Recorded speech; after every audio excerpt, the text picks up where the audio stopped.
Selamat datang kembali di Fiksi Cerita Horor. Untuk kisah kali ini, ada sebuah kisah yang diambil dari tulisannya Om Ras. Sebuah kisah yang berjudul Pemangsa dari Kalimantan. Dan untuk seperti apa kisahnya, kita masuk ke ceritanya. Pemangsa dari pedalaman Kalimantan Tengah, mereka memburu apapun yang bisa dimangsa, bahkan mayat yang sudah dikubur pun tidak lepas dari ancamannya. Di hilir Buruk Cahu, masih masuk wilayah Kabupaten Murung Raya, masih terdapat sangat banyak makhluk ini. Dan kali ini, kami akan kembali menceritakan sosok jadi-jadian ini, yang pasti penghulu itu bukanlah kuyang ataupun kuntilanak. Penghulu dan kuyang adalah dua makhluk yang berbeda, walaupun mereka masih berasal dari manusia hidup yang menganut ilmu hitam. Orang luar atau orang yang bukan berasal dari tempat yang disebutkan di atas mungkin tidak banyak yang tahu tentang makhluk ini karena memang mereka hanya ada di daerah pedalaman. Dan kami akan memperkenalkan sosok ini agar semua bisa tahu lebih banyak tentang makhluk-makhluk yang menghuni pedalaman Kalimantan Tengah. Selain kuyang ataupun hantu baran, suara gong terdengar menggema hingga ke seluruh desa. Suara gong atau agung yang dipukul itu adalah petanda bahwa ada seseorang yang telah meninggal dunia. Di sana, beberapa pemuda yang sedang duduk-duduk santai terlihat saling pandang satu sama lain. "Ada orang mati," ujar salah satu pemuda itu dengan mata melotot. "Ayo kita pulang saja," ajak yang lainnya, ujar salah satu pemuda. "Nanti dulu," ujar seorang pemuda yang masih membereskan tuak-tuak yang baru saja mereka keluarkan dari dalam jok sepeda motor. "Heh, apa kamu mau bertemu penghulu, ha?" "Yah, aku tidak maulah." "Ya sudah, ayo." Mereka pun bergegas menaiki kendaraan masing-masing, lalu melaju untuk pulang. Setelah di persimpangan jalan, mereka berpisah, karena memang mereka tidak tinggal dalam satu desa. Saat Mehmet dan Irawan memasuki palang desa mereka, kendaraan mereka mendadak mogok, dan dari kejauhan, mereka melihat seolah seperti ada seseorang bertubuh tinggi besar yang sedang menari-nari di tengah jalan. Semakin lama diperhatikan, sosok itu justru terlihat semakin mendekat. Tenggorokan mereka seakan tercekat. Ya, mereka tahu kalau sosok yang mereka lihat itu bukanlah manusia, melainkan panguluh, makhluk yang berpesta ketika ada orang meninggal. "Cepat lari!" teriak Irawan pada Mehmet yang masih berusaha menghidupkan motornya yang tadi mendadak mogok. "Barangke!" teriak Irawan lagi ketika menyadari makhluk itu semakin mendekat ke arah mereka. Seperti orang tidak setia kawan, Irawan pun berlari lebih dulu meninggalkan Mehmet tanpa menoleh lagi ke belakang. "Wan, tunggu aku, Wan!" teriak Mehmet. "Ayo cepat bodoh!" sambil berteriak Irawan, terus saja berlari dan masih enggan menengok ke arah belakang. Saat tiba di warung tumbang desa yang saat itu sudah tutup, Irawan pun bergegas menggedor-gedor pintunya sambil berteriak meminta tolong. Dan tidak lama setelah pintu rumah yang juga merupakan pintu masuk warung itu dibuka, Irawan langsung masuk dan duduk di pojokan sambil menutup mata dan juga telinganya. "Ada apa? Hah? Ada apa?" tanya laki-laki yang merupakan pemilik warung tersebut. Ada kambe, ada hantu," jawab Irawan gemetar. "Hantu? Hantu apa memangnya?" "Ada panguluh." "Panguluh?" Mendengar jawaban dari Irawan, orang itu pun langsung menutup pintu rumahnya dan mulai menyalakan seluruh lampu yang ada di rumah tersebut. Lalu ia juga membakar kayu sompun, kayu yang baunya ditakuti oleh panguluh. Saking takutnya, Irawan menangis terseduh-seduh. Ia merasa bersalah pada Mehmet, sahabatnya, karena sudah meninggalkan temannya itu. "Kau sendirian saja kah?" Tidak, tadi kami berdua." "Lalu, terus bagaimana temanmu yang satunya tadi?" "Tadi dia tidak mau lari, Mang. Itu makanya saya tinggalkan. Setelah saya melihat panguluh itu menari-menari." "Panguluh menari?" tanya si Amang pemilik warung mencoba meyakinkan kalau ia tidak salah dengar. "Iya, Mang." "Ah, panguluh ulung-ulung," gumamnya setelah mendengar jawaban dari Irawan. Saat hari sudah mulai pagi, Irawan pun diajak oleh Amang pemilik warung untuk mencoba mencari keberadaan Mehmet. Terlihat kendaraan Mehmet masih ada di tempat semalam, namun sahabatnya itu tidak ada lagi di sana. "Apa mungkin dia sempat lari ya, Mang?" Si Amang menggeleng. "Ayo kita cari dia ke sana," tunjuk si Amang ke arah samping jalan yang memang masih hutan. Mereka berdua pun lalu memasuki hutan yang berada di samping jalan. Mereka menemukan banyak tumbuh-tumbuhan liar yang sudah roboh seolah seperti habis diinjak-injak oleh sesuatu. Setelah keduanya mengikuti tumbuhan liar yang roboh tersebut, mereka pun akhirnya berhasil menemukan keberadaan Mehmet. Mehmet terbaring di bawah pohon dengan wajah yang sangat pucat, tangan dan kakinya dingin seperti es. "Met, "Ayo bangun, Met, bangun," ujar Irawan. "Ayo kita bawa dulu ke rumahku." Setelah Mehmet dibawa ke rumah si Amang pemilik warung, lantaran si Amang menyuruh Irawan untuk memberitahu keadaan Mehmet pada keluarganya. Dengan meminjam kendaraan milik Amang warung tersebut, lantaran Irawan pun bergegas pergi menuju desa. Sepanjang perjalanan Irawan pun terus memikirkan bagaimana nanti yang akan ia katakan kalau keluarga Mehmet menanyakan kenapa ia sampai tega meninggalkan Mehmet seorang diri. "Ya Tuhan, apa yang sudah aku lakukan semalam? Mehmet juga kenapa bodoh sekali?" Singkatnya, setelah Mehmet dibawa pulang oleh keluarganya dan mereka juga tahu kalau Irawan sudah meninggalkan Mehmet seorang diri pada malam itu, ia pun kini dilarang untuk berteman lagi dengan Mehmet. Dan sejak kejadian itu, Irawan sudah tak pernah lagi menemui Mehmet. Mendengar dari cerita orang-orang, rupanya semenjak kejadian malam itu, Mehmet sudah tidak bisa lagi diajak mengobrol. Bicaranya kini sudah ngelantur dan kelakuannya bagikan orang linglung. 1 bulan setelahnya, saat itu Irawan, Peldi, Charlie, dan Rigon sedang duduk-duduk santai di pos kambling yang sudah jarang digunakan. Charlie, Peldi, Rigon, mereka adalah pemuda dari suku Dayak Murung yang beragama Keharingansen. Sedangkan Irawan dan Mehmet pemuda dari suku Dayak Pakumpai yang beragama Muslim. Dan meskipun suku dan agama berbeda, tapi mereka berlima adalah sahabat yang tak terpisahkan. "Salah kami yang membiarkan kalian berdua pulang malam itu. Andaikan saja kami mengajak kalian ke rumah, pasti kalian berdua tidak akan bertemu dengan penghulu itu." Saat sedang mengobrol, mereka tiba-tiba saja dipanggil oleh Pak Kades. "Apa yang sedang kalian sepakati di situ?" ujar Pak Kades. "Tidak ada, Pak. Kami hanya mengobrol-obrol saja," jawab Irawan. "Kalau begitu, lebih baik kalian semua membantuku," ujar Pak Kades. "Membantu apa, Pak?" tanya Yang Yun. Memang saat itu mereka sedang berada di desanya Irawan. Pak Kades cukup mengenal para pemuda dari desa sebelah tersebut. "Itu di hilir itu kan, ada rumah di pinggir sungai.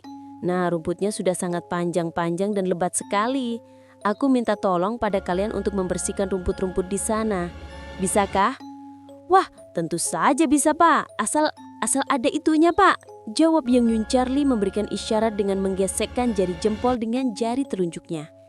"Kalau masalah itu tenang saja. Yang pastinya rokok dan makanan dulu ya," ujar Pak Kades.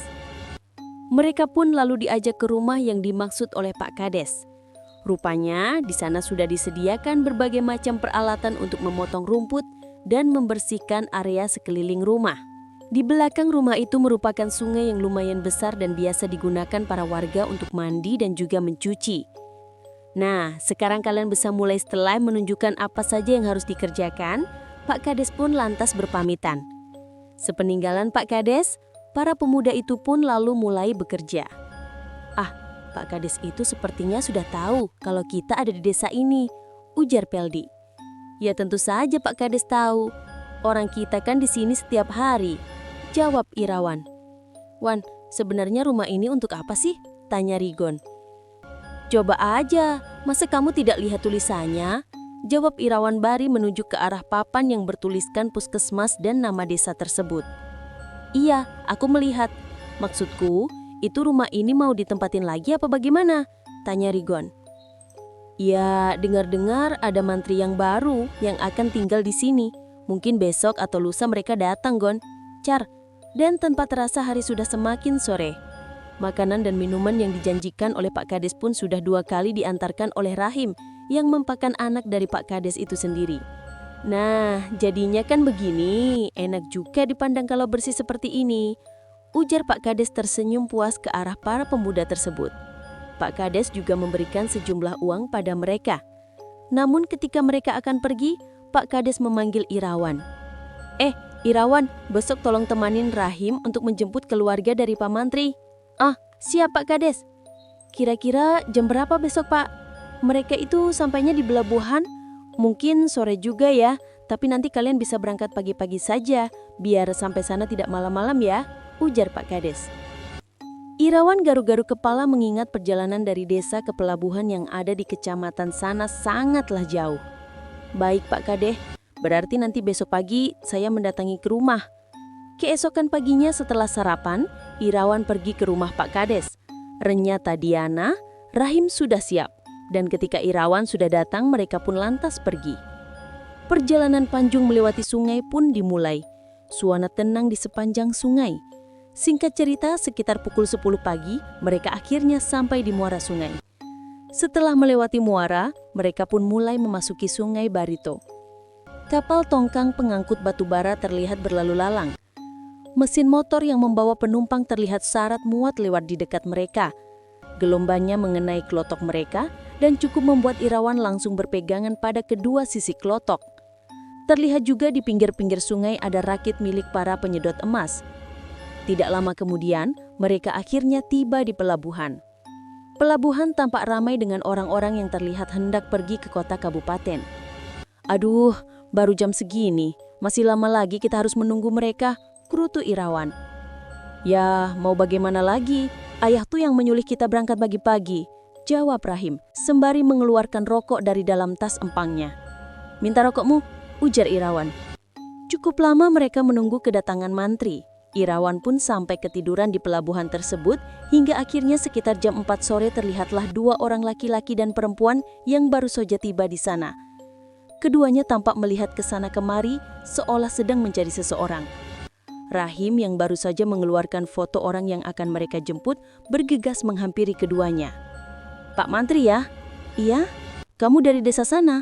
Oh, betul Pak. Kami ditugaskan untuk menjemput Bapak dan Ibu. Oh, iya mari Pak. Ada di sana kelotoknya. Memangnya siapa namamu? Tanya Pak Mantri pada Rahim ketika mereka mulai berjalan bersama. Nama saya Rahim Pak, dan di sana ada teman saya namanya Irawan Pak. Saya Udin, dan ini istri saya namanya Mariam. Rahim mengangguk, bibirnya tersenyum. Setelah mereka berada di dekat kelotok, Rahim dan Irawan pun langsung memasukkan barang-barang milik Pak Mantri ke dalam kelotok. Lalu, setelah Pak Mantri dan istrinya naik, mereka pun mulai berangkat menuju desa. Saat hari sudah gelap, Rahim langsung menyuruh Irawan untuk memasang dan menghidupkan senter lampu yang ada di bagian depan kelotok. Saat senter mulai dihidupkan, mendadak pemandangan di depan yang sebelumnya remang-remang, kini mulai menjadi terang benderang. Akibat cahaya yang terang tersebut, ya memang sengaja dibuat terang supaya tidak menabrak macam-macam. Jawab Rahim setengah berteriak agar suaranya terdengar oleh Mantri. Seperti berbicara dengan Irawan, Rahim pun langsung memelankan laju kelotok. Dengan begitu, suara mesin pun mulai mengecil. Apa katanya? Tanya Rahim. Kata Pak Anti, masih jauh kah? Oh, masih Pak, masih 1 jam. Pak Mantri mengangguk. Beliau sepertinya sudah terlihat sangat lelah. Jam pun berlalu. Mereka mulai memasuki desa dan tidak lama kemudian Rahim mematikan kelotoknya. Dan Irawan pun langsung melompat ke tempat kelanting dan menahan agar kelotok tidak hanyut. Setelah itu, perlahan-lahan Irawan memundurkan kelotok untuk mengambil tali pengikat yang terpasang di bagian depan. Setelah tali dapat ditarik, Irawan lantas menarik maju cas itu. Kemudian, ia mengikatkan tali kelotok pada paku O yang memang disiapkan sebagai tempat untuk mengikatkan tali kelotok maupun cis setelahnya. Barulah ia membantu Pak Mantri dan istrinya untuk keluar secara bergantian. Mereka pun naik ke darat melalui tangga lempang. Pak Mantri di sini terlihat kesulitan untuk menaiki tangga lempang yang terbuat dari pohon bulat tersebut. Tangga lempang memang terbuat dari pohon utuh yang hanya dibuatkan pijakan sedikit menggunakan parang. Setelah bertarung dengan rasa takut, akhirnya Pak Mantri dan istrinya berhasil juga melewati tangga itu. Rahim mengajak mereka untuk ke rumahnya lebih dulu. Karena pesan ayahnya, Pak Mantri akan disuruh untuk menginap lebih dulu di rumah mereka sebelum nantinya mereka tinggal di rumah yang sudah disediakan untuk mereka. Prak, Pak Kades menyambut kedatangan Pak Mantri dan istrinya dengan sangat ramah. Beliau pun langsung disuruh masuk dan dijamu dengan makanan-makanan enak. Sementara Rahim dan Irawan disuruh untuk menaruh bawaan Pak Mantri ke dalam kamar yang memang sudah disiapkan. Aku pulang saja ini Him, mataku sudah mengantuk sekali, ujar Irawan setelah selesai. Kamu tidak makan dulu kah? Nanti saja di rumah aku makannya. Rahim mengangguk dan mengantarkan Irawan hingga sampai di depan pintu. Hati-hati ya, takut ada penghulu. Ah, kamu jangan begitu, takutnya sumpah serapah aku keluar nanti. Rahim lalu tertawa terbahak-bahak dan langsung menutup pintu rumahnya. Sementara Irawan berlari agar ia bisa lebih cepat sampai di rumah. Acara perkenalan mantri yang baru diadakan oleh Pak Kades itu tampak ramai. Banyak anak-anak dan juga orang tua yang datang untuk sekedar bisa melihat Pak Mantri baru yang akan bertugas di desa mereka nantinya. Bagaimana Pak Mantri? Tanya Pak Kades saat mengantar mereka ke rumah sekaligus tempat praktek yang memang sudah disiapkan. Wah, bagus sekali Pak, sudah rapi sekali. Saya tinggal mengisinya saja ini, jawab Pak Mantri sambil tersenyum. Ah, syukurlah kalau Pak Mantri senang. Silakan Pak, ayo istirahat saja dulu. Nanti kalau ada apa-apa, datangi saya saja, ujar Pak Kades sebelum berpamitan pulang. Malam itu tidak seperti biasanya. Cuaca terasa sangat dingin, serasa menusuk hingga ke tulang. Padahal malam terlihat cukup cerah dan tidak ada tanda-tanda mau hujan. Kata orang-orang tua di desa, cuaca seperti itu disebut dengan angin orang mati, yang artinya akan ada yang meninggal dunia dalam 24 jam setelah terasanya angin tersebut. Wan, kami pulang saja, anginnya terasa lahin ini, ujar Peldi. Jangan, lebih baik kalian tidur di rumahku saja, tidak usah pulang. Takutnya terjadi seperti apa yang kami alami waktu itu, ujar Karnani. Ini seperti angin orang mati, dinginnya sampai ke tulang, sambung Irawan. Mereka pun saling pandang kemudian mengangguk. Setelahnya mereka bertiga pun diajak Irawan untuk pulang ke rumahnya yang berjarak lumayan jika dari pos kamling tersebut. Ya, sejak kejadian yang ia alami bersama Mehmet, Irawan memang sudah tidak mau lagi kelayapan keluar desa jika hari sudah malam. Sekarang teman-temannya dari desa sebelah itulah yang mendatanginya kalau mereka sedang ingin sekedar kumpul-kumpul. Keesokan paginya, benar saja, dari masjid terdengar siaran pemberitahuan kalau ada orang yang meninggal. Miyah itu istrinya Takapau itu kah, Mak?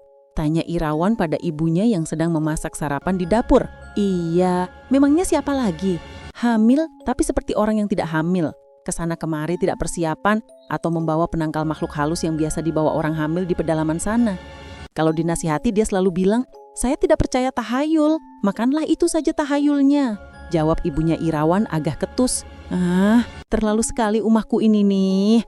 Inilah yang kukatakan itu. Benar, kita ini tinggal di desa yang banyak pantang larangnya. Kalau kamu tinggal di kota, walaupun kamu telanjang tidak akan ada panghuluh maupun kuyang yang akan mengganggumu, ujar ibunya. Irawan hanya bisa garu-garu kepala mendengar perkataan sang ibu. Ya, walaupun cara ibunya berbicara itu sedikit kasar ataupun keras, tapi semua yang dimaksud ibunya itu memang bertujuan untuk menjaga diri agar tidak menganggap remeh hal-hal yang di luar nalar, seperti panghuluh maupun yang lainnya. Ayo, bangunkan teman-temanmu itu. Ajak mereka makan sekalian. Uma mau pergi ke rumah Mia dulu. Iya, Mak. Ayah kemana, Ma? Tanya Irawan. Mandi katanya, ke sungai. Setelah ibunya Irawan pergi, mereka pun lalu makan bersama-sama. Ikan asin sambal bawang ganda dan sayur oseng pakis yang dimasak oleh ibunya Irawan sangat terasa nikmat pagi itu. Teman-teman Irawan sampai nambah nasi berkali-kali. Ada orang mati, ujar Irawan. Siapa? Tanya Rigon. Orang hamil. Ekspresi Rigon dan Charlie pun langsung berbeda mendengar jawaban yang keluar. Berbeda kala mendengar jawaban dari mulut Irawan. Mati saat melahirkan kah? Tanya Peldi. Ah, enggak lah. Aku sering melihatnya dan sepertinya kehamilannya belum begitu besar. Itu, bawa ibu hamil di sana seperti itu. Oh, berarti itu kena gangguan panghulu? Tanya Rigon. Iya, itulah. Kita ini tinggal di tempat yang banyak panghulu memang susah. Intinya, janganlah ngeyel kalau dinasehati. Selagi nasihat itu bagus, turuti saja. Karena memang berbeda daerah, berbeda juga pantang larangnya, ujar Charlie. Iya, benar kata Muli. Itu nanti malam banyak panghulu datang berburu, ujar Peldi sembari bergidik ngeri. Ya, sudah jelas. Itu meninggal dunianya Mia. Kenapa dia, Mak? Tanya Irawan pada ibunya saat mereka sedang menikmati makan malam. Katanya sih, darahnya tidak mau berhenti keluar setelah dia buang air kecil malam itu. Ah, kena ganggu panghulu itu, ujar ayahnya Irawan. Iya, katanya dia berteriak saat didatangi oleh suaminya. Dia bilang ada yang sudah menggigit kelaminnya. Setelah itulah darah tidak mau berhenti keluar. Irawan bergidik ngeri kalau mendengar cerita sang ibu. Tiba-tiba terdengar seperti ada sesuatu di atas atap rumah mereka, lalu berlanjut dengan suara mirip kerbau di belakang dapur. Tenggorokan Irawan seperti tercekat. Nasi yang hendak ia suapi diletakkan kembali ke piring. Hus, jangan takut. Mereka tahu kamu takut. Nanti kamu malah takuti mereka. Habislah kami, ujar ayahnya Irawan. Ayah, katanya di Puruk Cahu rame ada acara dangdutan, ujar Irawan berusaha mengalihkan pembicaraan. Acara apa? Orang dangdutan, ya ada segala jualan makanan, jawab Irawan. Ayahnya menghela nafas panjang, menatap Irawan. Ia tahu kalau apa yang dikatakan Irawan itu hanya asal saja, supaya dia tidak dianggap takut lagi. Lagi-lagi terdengar suara seperti ada yang melompat-lompat di atas atap rumah mereka. Membuat Irawan pun langsung merapatkan tubuhnya pada sang ibu. Terdengar suara dari ayah Irawan yang meracau tidak jelas, tapi setelahnya suara itu langsung menghilang. Malam itu Irawan sengaja tidur di depan kamar orang tuanya, sebab pengalamannya bersama Memet itu benar-benar membuatnya trauma, takut setengah mati. Amang Iyai, ditemukan di bawah pohon getah sudah dalam keadaan tubuh setengah lumpuh. Orang-orang yakin kalau beliau itu sepertinya habis diserang penghulu saat sedang menurik atau menyadap karet. Ujar Bani. Aduh, kenapa anaknya tidak melarang orang tua itu menyadap karet? Padahal mereka tahu sendiri kalau di kampung ini sedang ada yang meninggal dunia, ujar ayahnya Irawan. Kata anak-anaknya sih sudah dilarang, Mang. Tapi beliau itu keras kepala dan tetap memaksa untuk pergi ke kebun karet. Irawan yang sedari tadi menguping di balik pintu pun menjadi bergidik kala mendengar ada serangan dari penghulu lagi. Membuat Irawan pun semakin ketakutan. Lalu bagaimana keadaannya saat ini ya? Ia sudah dibawa ke rumah sakit di Muara Teweh. Paling saat ini masih dalam perjalanan. Saat Irawan membeli rokok di warung, ia juga mendengar kalau Ucu atau bibi pemilik warung semalam juga mendapatkan gangguan dari penghulu. Yang kulihat semalam itu ada terenggiling berputar-putar di tanah, lalu naik ke atas pohon. Dia berayun-ayun di dahan. Ceritanya pada seorang ibu-ibu yang sedang membeli beras di sana. Penghulu ini semakin menjadi-jadi di sini setelah kematian Ulak Sudin. Biasanya almarhum itulah yang memburu penghulu. Bahkan banyak penghulu yang mati karenanya. Ayah Ulak Sudin itu kakaknya ayah kan? Tanya Irawan pada ayahnya. Betul itu? Kuburan yang ada di kebun karet di atas desa. Memangnya kenapa? Irawan lalu menceritakan tentang apa yang ia dengar dari cerita ibu-ibu di warung tadi. Memang begitu dulu. Waktu kamu kecil, ulahmu itulah yang menjaga desa ini dari penghulu. Sayang ulah sudah meninggal. Iya ya, andai saja ulah masih hidup, pastilah desa ini aman. Ayah Irawan tersenyum menatap sang anak. Kau pun bisa melakukan apa yang ulah lakukan, Wan. Irawan langsung bergidik ngeri. Yang benar saja ya. Yang ada, aku yang bisa mati karena ketakutan. Kamu tahu, penghulu itu tahu kita takut atau tidak padanya hanya dari bekas jejak langkah kita. Kalau kita berani, maka bekas jejak kita itu akan terasa panas. Dan sebaliknya, jika kita takut, penghulu yang paling kuat ulung-ulung yang terus menari saat mendengar gong kematian, dia itu bisa saja menyerang kita melebihi penghulu binatang lain. Penghulu ulung-ulung itu seperti manusia. Semakin kamu melihat tariannya, maka tubuhmu akan semakin lemah. Makanya kamu tidak akan bisa lari kalau kamu terus melihat tariannya. Penghulu itulah yang terkuat di antara yang lain. Penghulu ulung-ulung hanya ada kalau yang meninggal adalah orang Kaharingan atau orang Kristen. Dia merupakan pemangsa yang unggul. Irawan terdiam. Yah, penghulu itulah yang ia lihat kala bersama Memet waktu itu. Berarti Memet memang tidak bisa berlari menyusulnya karena hal itu. Beberapa waktu setelahnya di desa Irawan, penyakit aneh pun mulai muncul menyerang kucing. Satu persatu kucing peliharaan warga desa mati secara mendadak. Dan setelah kucing di desa itu tidak bersisa lagi, penyakit aneh itu kemudian mulai menyerang kucing-kucing yang ada di desa lain. Kucing mati mendadak seperti itu terulang kembali di tahun 2024 bulan 1. Sekarang tidak ada yang tahu penyakit apa yang menyerang kucing-kucing tersebut, karena memang di sekitar sana tidak ada klinik khusus untuk hewan. Bisa menerka-nerka kalau kucing-kucing tersebut mati karena coronavirus atau penyakit yang hanya bisa menular pada sesama kucing saja, karena ayam dan hewan-hewan lainnya tidak terdampak dari penyakit aneh tersebut.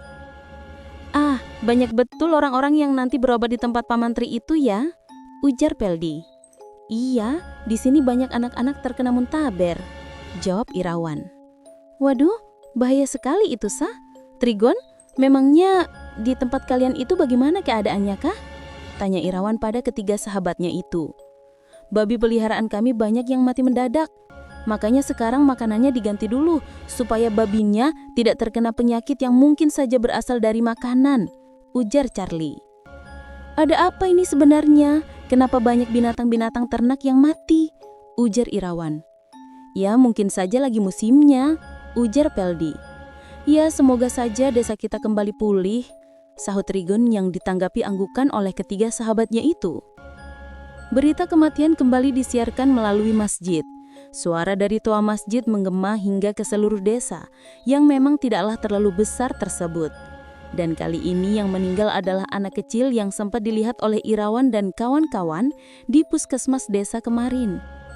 Dan tidak lama kemudian kembali lagi disiarkan berita kematian, dan kali ini sangat membuat Irawan terkejut, sebab yang meninggal dunia adalah Mehmet.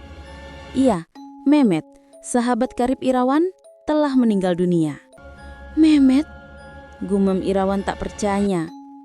Belum lagi hilang rasa kaget bercampur tak percayanya itu, lagi-lagi dari masjid kembali mengumumkan berita kematian. 3 kali berturut-turut dengan 3 nama yang berbeda-beda. 3 orang telah meninggal dunia di hari yang sama di desa itu. Irawan terduduk lemas. Ada apa ini? Kenapa? Apakah ini semua hanya kebetulan atau masih ada hubungannya dengan Segelintir pertanyaan mulai memenuhi benak Irawan. Wan, kamu siap-siap ya. Kamu ikut ayahmu untuk membantu menggali kubur. Orang-orang pasti kesulitan karena ada 3 orang yang meninggal di hari yang sama, ujar sang ibu dari Irawan. Aku akan membantu ke rumah Mehmet ya. Tidak usah ke sana, bantuanmu juga pasti tidak akan diterima, ujar ibunya melarang. Tapi, sudah, jangan keras kepala. Apa kamu tidak ingat bagaimana keluarga mereka sudah menyalahkan kamu atas apa yang terjadi pada Mehmet? Padahal itu semua bukan sepenuhnya salahmu. Kau sudah mengajak dia lari, tapi dia yang memang tidak menghiraukan. Irawan terdiam. Ia pun akhirnya mengangguk menuruti perkataan ibunya. Hari itu semuanya tampak sangat sibuk dengan 3 kali acara pemakaman. Entah kenapa penyebab mereka meninggal.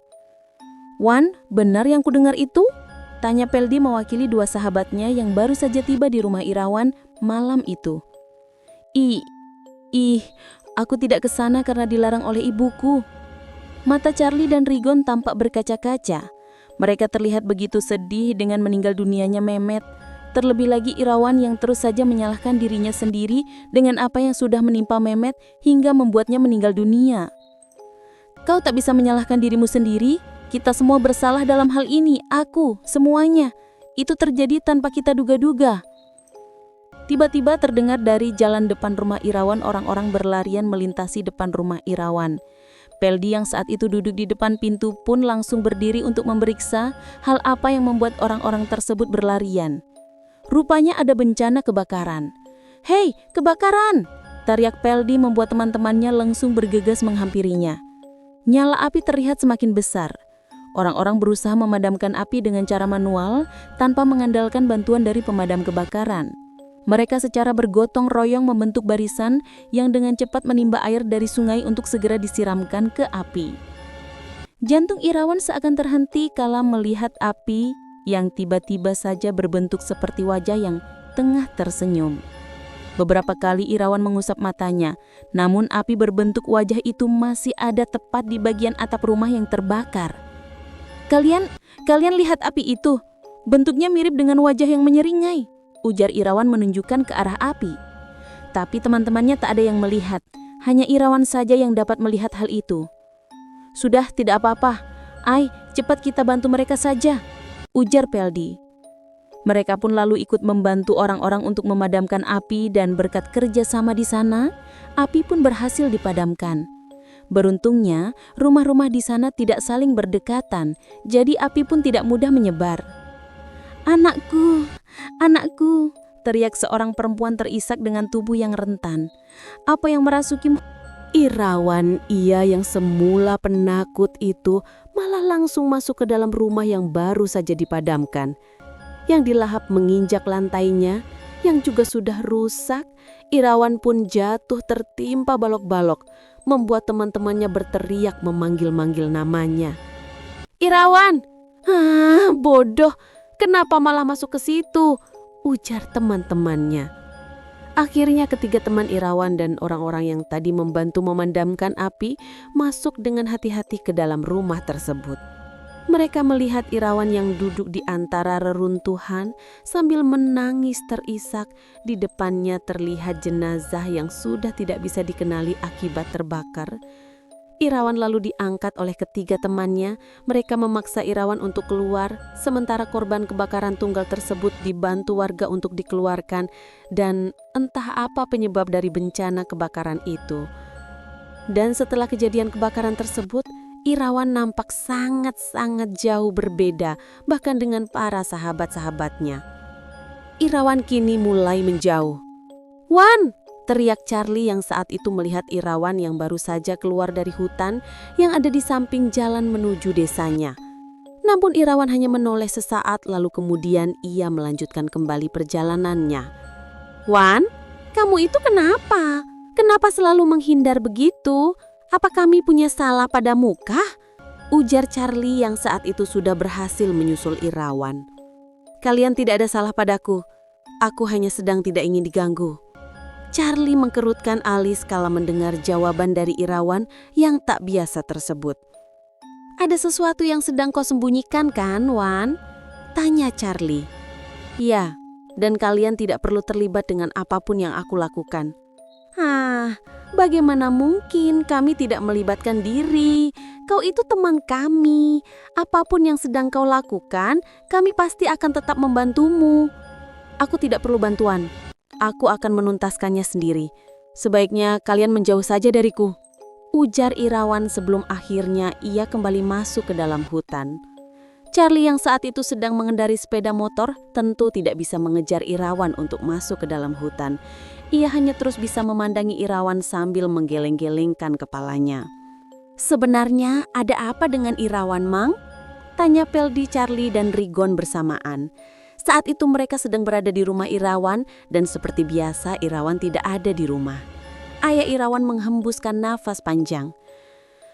"Sebenarnya aku ragu ingin menceritakan apa yang dilakukan Irawan saat ini. Karena Irawan sudah mewanti-wanti kami agar tidak membocorkan semuanya pada kalian. Tapi Mang, kami harus tahu Mang, Irawan itu teman baik kami. Kami mohon Mang." "Mohon maaf, aku tidak bisa memberitahu kalian." Ketiga teman Irawan itu tampak kecewa mendengar jawaban dari ayah Irawan. Malam itu, Irawan pulang dalam keadaan tubuh yang dipenuhi oleh tanah. Matanya yang dulu terlihat sendu dan biasa-biasa saja, kini berubah menjadi tajam dan nampak beringas. Ia meletakkan mandau dan humbang Tamyang di atas meja. Ujung Tamyang tersebut terdapat bercak darah yang masih nampak segar. "Anakku, kau sekarang tampak seperti ulah amung," ujar ayahnya. "Ya, benar Panghulu. Memang harus dibunuh. Mia, tapi jangan sampai kau bertemu dengan Panghulu ulung-ulung. Kau bisa dibunuhnya.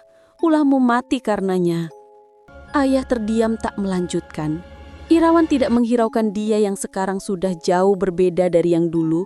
Dia ketakutan pun sudah tak lagi membuatnya bersembunyi. Setiap ada yang meninggal dunia, Irawan selalu memburu Pangguluh. Ia pun juga tidak segan-segan untuk tidur di kuburan demi menunggu Pangguluh yang biasanya datang untuk berpesta. Alhasil, setelah berbulan-bulan lamanya, kini desanya jauh lebih aman dibanding sebelumnya. Tak ada lagi Pangguluh yang berani maniesek di desanya, walaupun di sana ada yang meninggal. Dan tentang Irwan, tak ada yang tahu apa yang dilakukan Irawan selain kedua orang tuanya. Dia pun sudah sangat jauh meninggalkan teman-temannya kini. Dia sudah tidak lagi ikut bermain bersama Charlie, Peldi, dan Rigon. Bahkan saat bertemu di jalan pun, Irawan menghindar. Irawan tidak ingin teman-temannya terlibat dengan yang ia lakukan. Ia ingin semua teman-temannya aman. Kehidupannya sebagai pemburu Panghunu sangat beresiko.